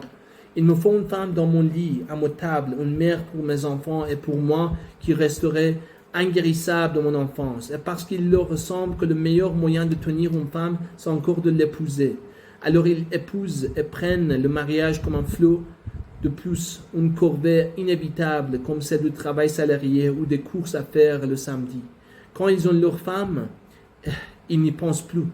Ils jouent avec un ordinateur, réparent une étagère, passent la tondeuse dans le fond du jardin. C'est leur manière de se reposer d'une vie vécue comme une intempérie. C'est leur manière de partir sans partir. Avec le mariage, quelque chose finit pour les hommes. Pour les femmes, c'est l'inverse. Quelque chose commence. Dès l'adolescence, les femmes vont droit à leur solitude. Elles y vont si droit qu'elles l'épousent. Elles y vont si droit qu'elles l'épousent. La solitude peut être un abandon et elle peut être une force. Dans le mariage, les femmes découvrent les deux. Le mariage est une histoire très souvent voulue par les femmes et par elles seules. Rêvée en profondeur par elles seules, portée par elles seules. Ce qui fait que parfois elles se lassent et désertent, quitte à être seules, autant l'être pleinement. Tu t'es marié 2 fois dans l'innocence et l'amour pur, et pourtant cette révélation, j'en jurerai, t'avait été donnée très tôt, bien avant même ton premier mariage. Personne ne pourrait suffire à ce besoin d'amour en toi. Personne ne peut combler l'abîme qui nous tient lieu du corps, sauf Dieu peut-être. Mais celui-là, on n'a pas encore trouvé le moyen de le traîner à la mairie. Sans doute, est-ce sur ce point que tu m'échappes le plus. Il me manque sûrement d'avoir connu cet état du mariage. On ne peut comprendre que par expérience, par ces brutes de la vie dans notre vie. Lorsqu'on entre dans un lien, quel qu'il soit, on en connaît tout à l'avance. Il suffit de voir une personne passer une porte, de regarder la manière qu'elle a de voyager avec son âme pour tout devenir qu'elle d'elle, passé, présent, avenir. Ce que les présences donneront plus tard, elles le donnent immédiatement. Alors qui épouse-t-on lorsqu'on épouse? Qu'y a-t-il dans le corps d'une mariée? Qu'y a-t-il dans le corps d'une mariée? Des siècles de théologie ou de psychanalyse m'éclairent là-dessus beaucoup moins qu'une chanson d'Edith Piaf. C'est une chanson de 4 sous et ces 4 sous valent de l'or. C'est une chanson qui dit l'évidence. Une femme amoureuse oublie tout, même ce qu'elle sait de l'amour. Non, rien de rien. Non, je ne regrette rien, ni le bien qu'on m'a fait, ni le mal, tous mais bien égal. Non, rien de rien, je ne regrette rien, car ma vie, car mes joies, aujourd'hui, ça commence avec toi.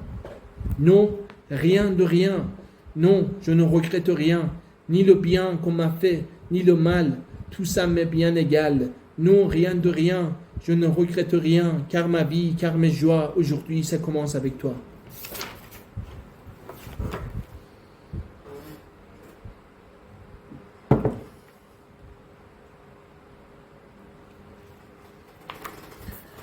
Il y a quelque chose de terrible dans chaque vie. Il est dans le fond de chaque vie une chose terriblement lourde, dure et âpre, comme un dépôt, un plomb, une tache, un dépôt de tristesse, un plomb de tristesse, une tache de tristesse. À part les saints et quelques chiens errants, nous sommes tous plus ou moins contaminés par la maladie de la tristesse, plus ou moins. Même dans nos fêtes, elle peut se voir. La joie est la matière la plus rare dans ce monde. Elle n'a rien à voir avec l'euphorie, l'optimisme ou l'enthousiasme. Elle n'est pas un sentiment. Tous nos sentiments sont soupçonnables. La joie ne vient pas du dedans. Elle surgit du dehors, une chose de rien, circulante, aérienne, volante. On lui accorde beaucoup moins de crédit qu'à la tristesse qui, elle, fait valoir ses antécédents, son poids, sa profondeur. La joie n'a aucun antécédent, aucun poids, aucune profondeur. Elle est tout en commencement, en envol, en vibration d'alouette. C'est la chose la plus précieuse et la plus pauvre du monde. Il n'y a guère que les enfants pour l'avoir, les enfants, les saints, les chiens errants. Et toi, tu l'attrapes au vol, tu la redonnes aussitôt. Il n'y a rien d'autre à en faire. Et tu ris, tu ne sais que rire devant tant de richesses données, reçues. Tu as pourtant affaire, comme chacun, à cette chose terrible dans ta vie, à cette ombre terriblement lourde, dure, âpre. Tu lui fais place comme au reste. Tu ouvres la porte à la tristesse si aimablement qu'elle en est perdue, qu'elle en perd ses manières sombres et qu'elle en perde ses manières sombres et qu'on ne la reconnaît plus. La grâce se paie toujours au prix fort. Une joie infinie ne va pas sans un courage également infini. Dans tes rires, c'est un courage que j'entendais, un amour de la vie si puissant que même la vie ne pouvait plus l'assombrir. Dans tes rires, c'est un courage que j'entendais, un amour de la vie si puissant que même la vie ne pouvait plus l'assombrir.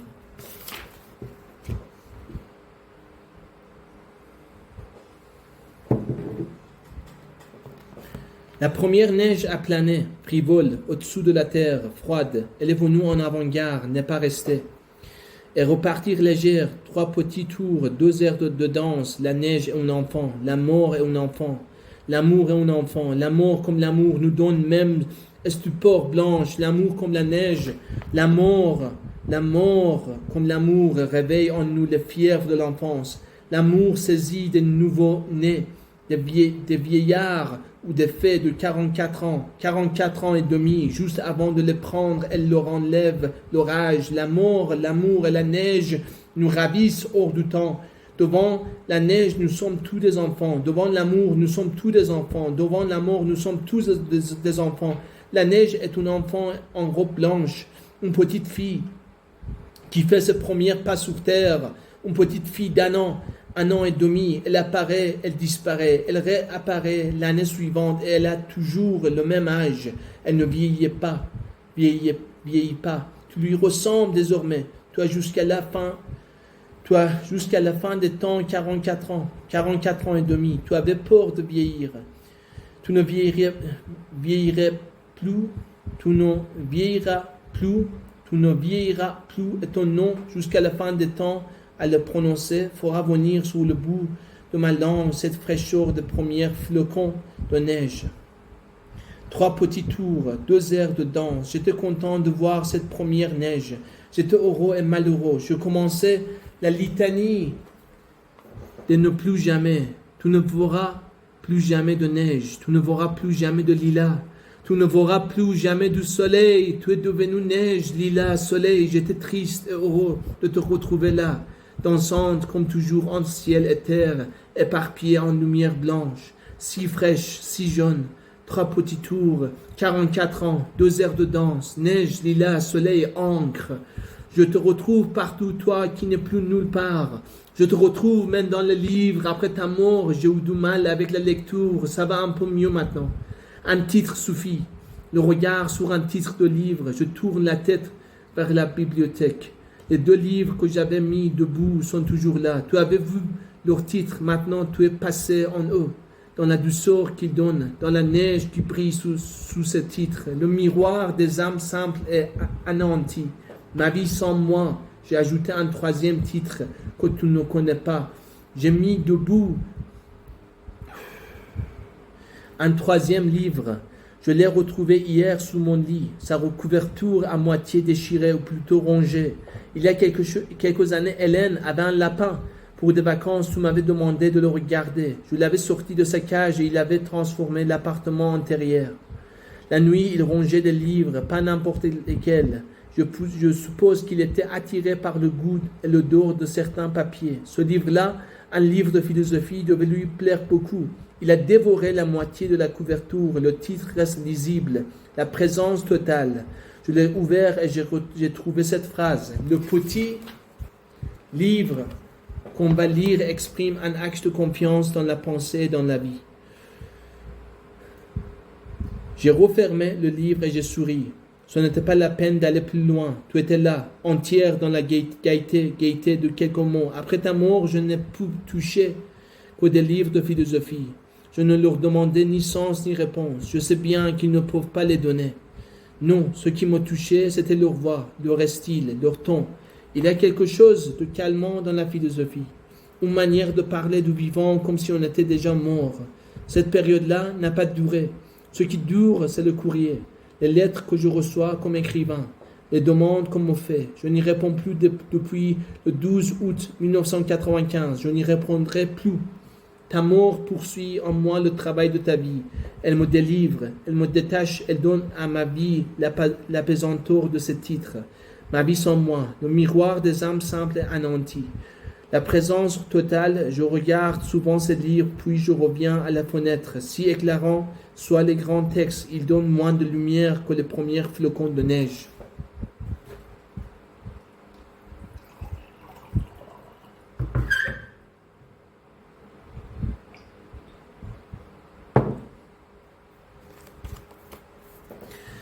Je viens de lire le livre que tu proposais chaque année à tes élèves, L'ami retrouvé de Fred Ullmann. L'histoire se passe dans l'Allemagne des années 30.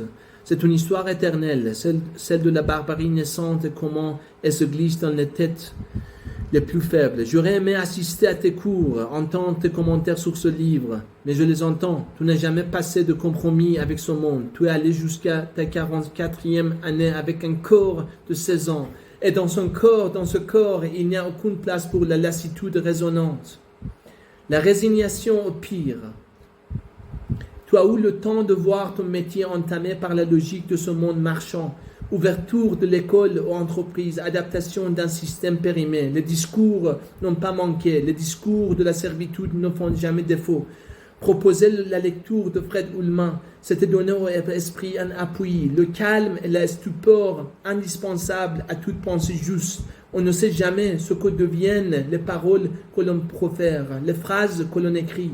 Qu'un seul de tes élèves se soit saisi de ce livre pour nourrir sa réflexion sur lui et sur le monde, et tous tes efforts étaient récompensés. Ce livre ne parle pas seulement de l'Allemagne des années 30, il montre le mal à son point de naissance. Le mal n'est jamais spectaculaire à ses débuts.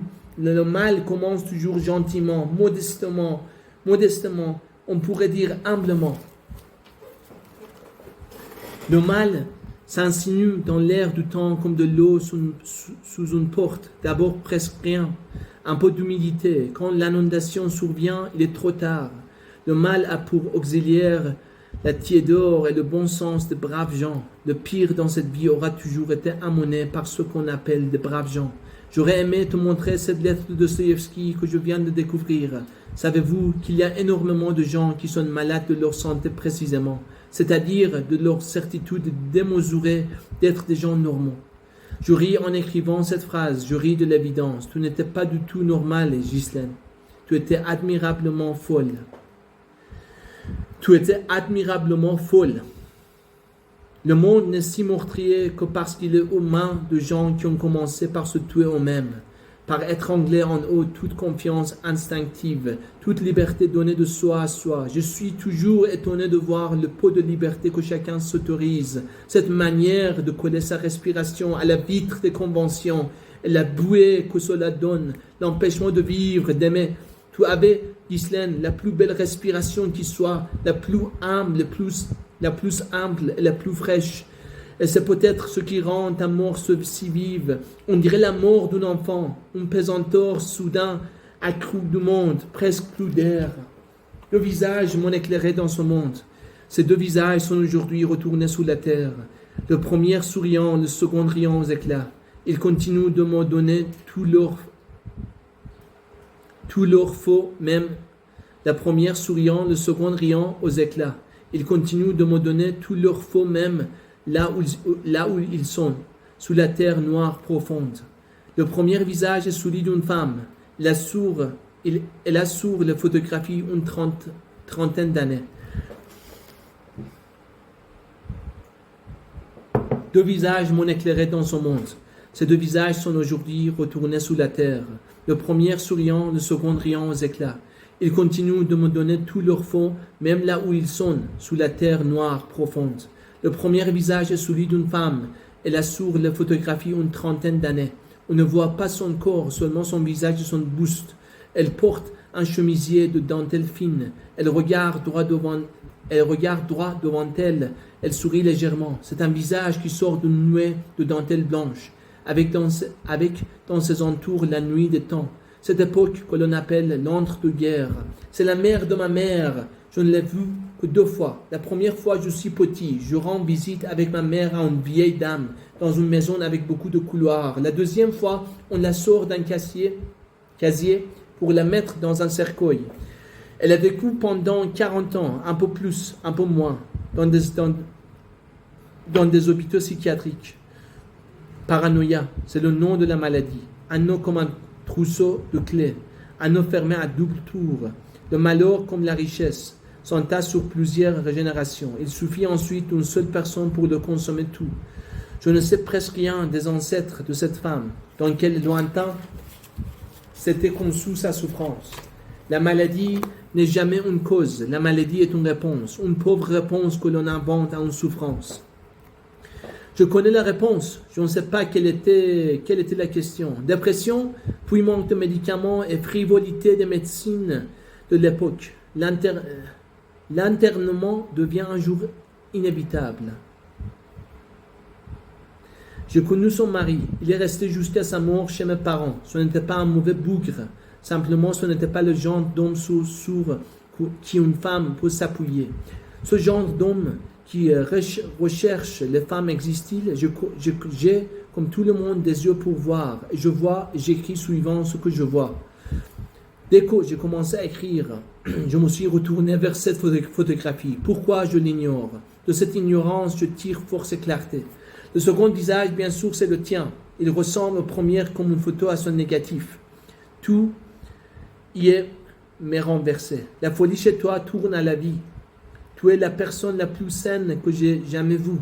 Tu as voulu ce que veulent toutes les femmes depuis le premier jour du monde. Tu as voulu la liberté et l'amour ouvert dans la liberté exercée dans l'amour. C'est impossible? Oui, c'est impossible. Et pourtant, tu l'as vécu, tu n'as jamais renoncé à le vivre. Cela n'empêchait pas les blessures, les impasses. Même les femmes libres ne sont jamais tout à fait libres. Elles vivent toujours entre deux guerres. Et c'est la neige qui revient, et cette fois-ci elle reste. Elle simplifie la vue en recouvrant les petites différences du paysage. Et c'est un mort qui s'attarde et recouvre les petites singularités de ton séjour sur terre. Cette préférence accordée par toi à de mono-objets, le coussin que tu mets sur ton siège de voiture, le chapeau orangé de forme conique qui te sert à traverser l'été. Les réglisses que tu caches dans le fond d'un tiroir et que ta fille Hélène réussit toujours à redécouvrir. La robe de chambre en laine lourde, mauve, que tu as longtemps portée chez toi et dont n'aurait pas voulu un clochard. Le Walkman avec lequel tu écoutes des cassettes parlant de Nietzsche, Kierkegaard ou Pascal. Le chocolat chaud que tu bois comme les enfants après l'école. Les plantes vertes que tu nourris sur le balcon de ton appartement et qui s'obstinent à dépérir. Mille attaches fines de la vie à ta vie. La mémoire fait le tri. Une coulée de neige vient lentement sur ces infimes particules de la matière à quoi ton bien-être s'attachait. Coussin, chapeau, robe de chambre, réglisse, chocolat fumant dans le bol, lumière calme des plantes vertes. Ces petites choses seront prises dans quelques années, peut-être quelques mois, dans une coulée de lumière blanche. Elles ne seront pas oubliées pour autant, elles auront changé de place et d'ombre.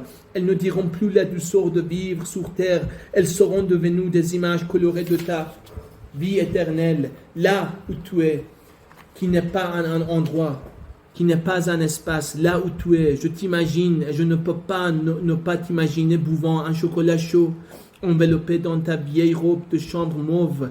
Il n'y a guère que la Walkman qui aurait disparu. Les voix du ciel sont autrement plus claires et justes que celles de Nietzsche, Kierkegaard ou Pascal.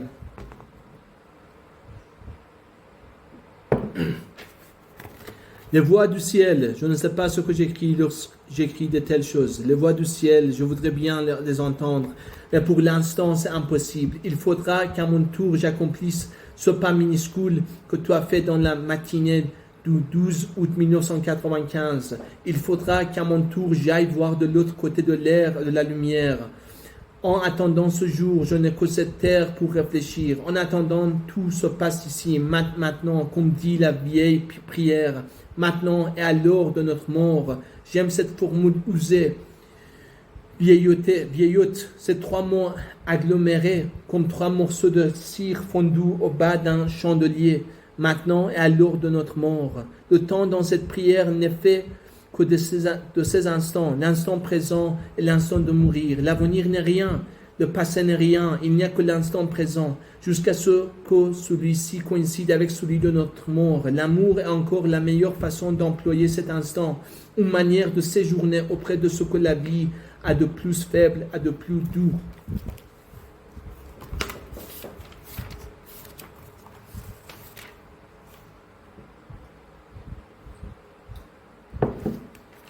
Un jour, c'est un jour d'été, nous nous baignons dans les eaux de Montaubry, près du Creusot. Nous nageons l'un à côté de l'autre. Je ne peux m'empêcher de te parler même dans l'eau. J'ai toujours mille choses à te dire et m'en vient en tête dans l'eau, sous le soleil, cette définition de toi, sachant que tu échappes à toute définition. Je te dis, tu veux savoir qui tu es pour moi. Eh bien voilà, tu es celle qui m'empêche de me suffire.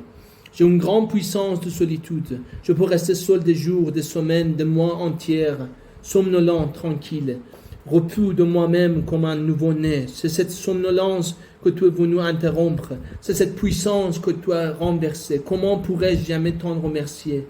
On peut donner bien des choses à ce que l'on aime. Des paroles, un repos, du plaisir. Tu m'as donné le plus précieux de tout, le manque. Il m'était impossible de me passer de toi. Même quand je te voyais, tu me manquais encore. Ma maison mentale, ma maison du corps était fermée à double tour. Tu as cassé les vitres et depuis l'air s'y engouffre, le glacé, le brûlant et toutes sortes de clartés. Tu étais celle-là, Ghislaine. Tu l'as encore aujourd'hui, celle par qui le manque, la faille, la déchirure entre en moi pour ma plus grande joie. C'est le trésor que tu me laisses, manque, faille, déchirure et joie.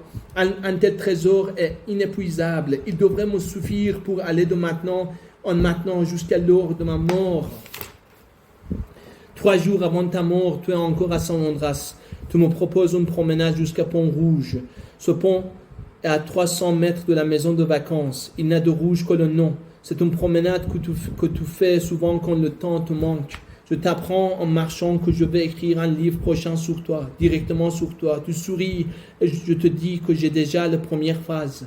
Si je bénis cette vie, c'est parce que tu y es. Tu t'arrêtes, tu me demandes, et si je n'y suis plus dans cette vie, qu'est-ce que tu écris? La réponse me vient avant que je la réfléchisse. Je la laisse venir sans contrôle.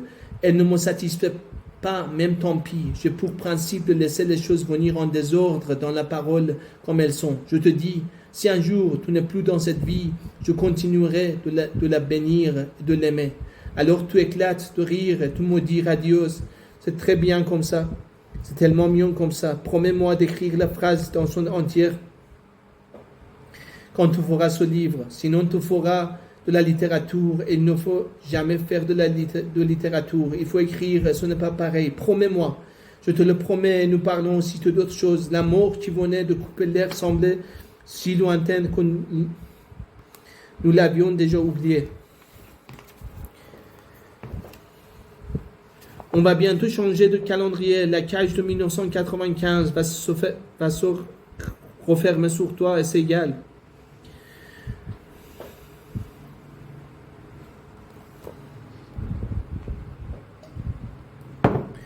Je n'ai jamais vécu dans le temps. Je crois que personne jamais n'a vécu dans le temps.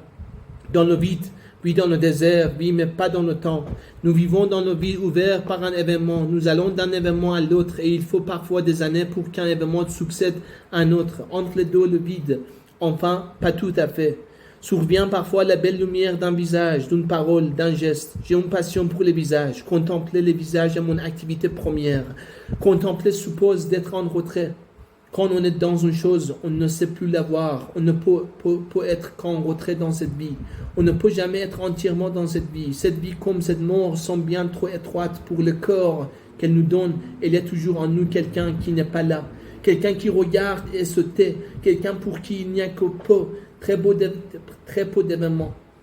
Printemps 1951, je viens au monde et je commence à dormir.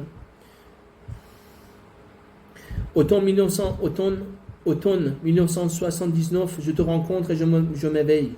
Été 1995, je me découvre sans emploi transi de froid. Mon emploi, c'était de te regarder et de t'aimer. Mon emploi, c'était de te regarder et de t'aimer. Un vrai travail à temps plein. Pendant 16 ans, j'étais le plus occupé des hommes, assis dans l'ombre. Je te regardais danser sur les chemins. Les chemins sont encore là, ouverts, et tu n'y es plus. Parfois, je repense à l'arrivée de ton corps, transporté de Dijon à la petite église de Sainte-Ambroise.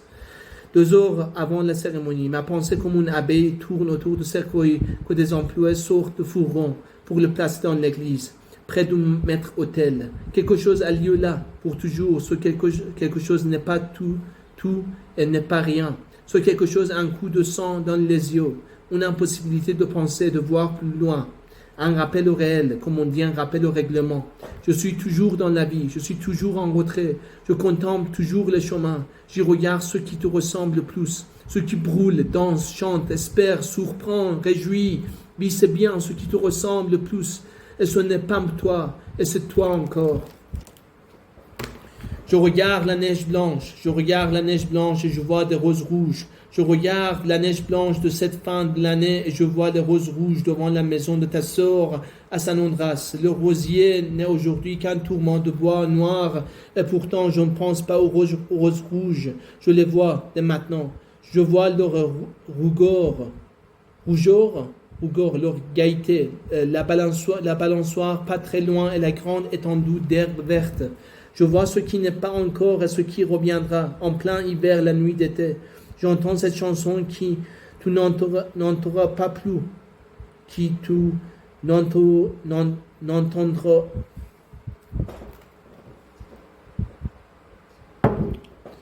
J'entends cette chanson que tu n'entendras plus.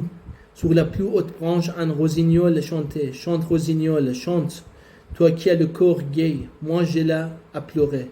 Je n'ai pas le corps à pleurer, Ghislaine. Enfin si, mais dessous les larmes, il y a un rire. Comme dessous la neige blanche, il y a les roses rouges.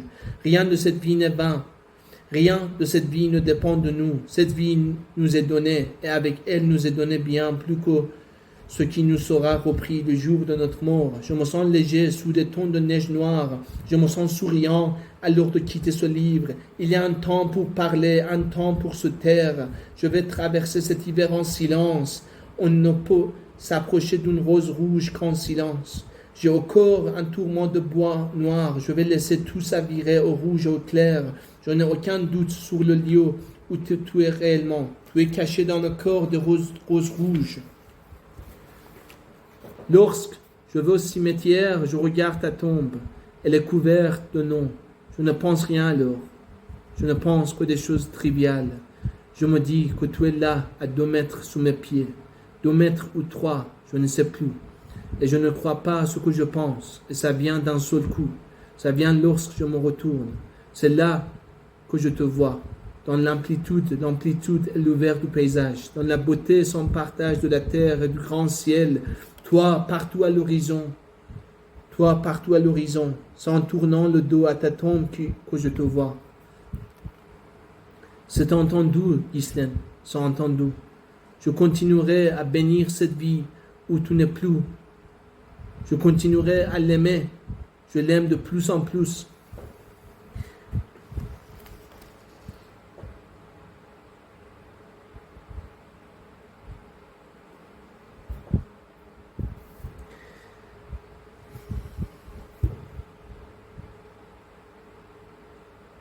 Un tel amour se chante à la claire fontaine. Aux marches du palais, les laurières sont coupées. La belle affaire que les laurières soient coupées.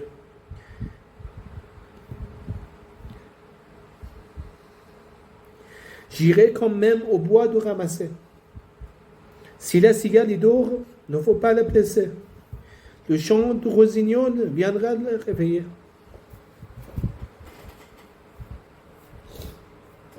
Si la cigale y dort, ne faut pas la blesser. Le chant du rossignol viendra la réveiller.